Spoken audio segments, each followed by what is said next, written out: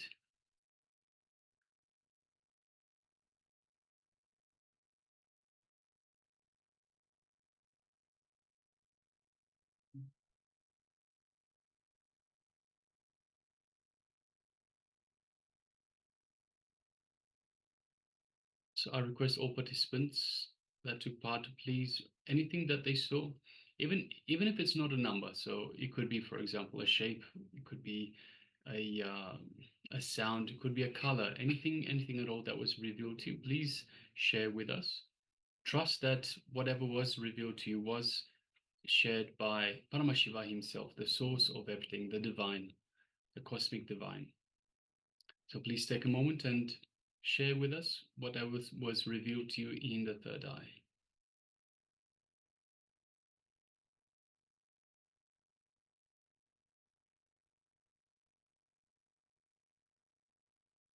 So shortly we'll be revealing the image that was projected earlier, so you can verify the number.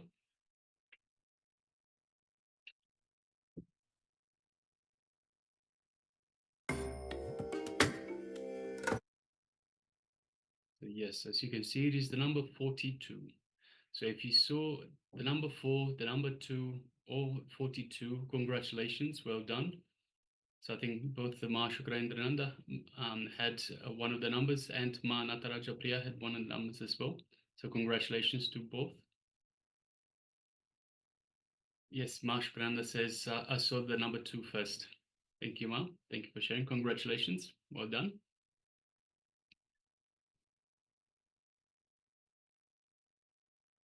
So now we'll be entering into the second round of this manifestation. So let's go ahead, quickly cover your eyes. We'll be projecting another image and the number on your screen. Let's go ahead, take a moment and cover your eyes for the second round.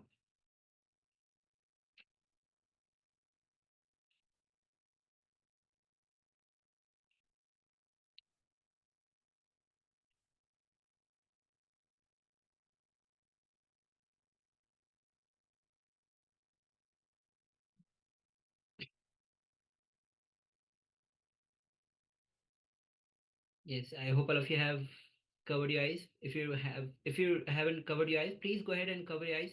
We'll be quickly moving on to the second round of this manifestation. So cover your eyes with the eye band. If you don't have the eye band, please cover with a piece of cloth.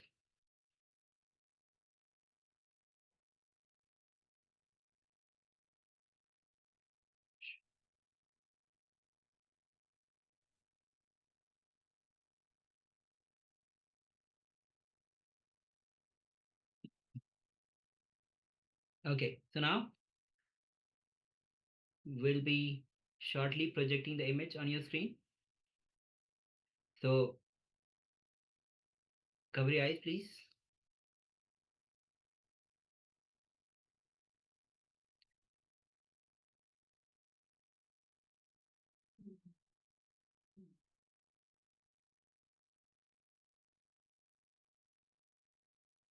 Okay, so let's begin this manifestation. The image is being projected on your screen now. So let's begin.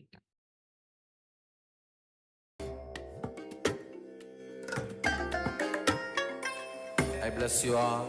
Let you all open all your 3 eyes and manifest the powers of Mahasudashiva. Om Nithyananda Paramashivoham.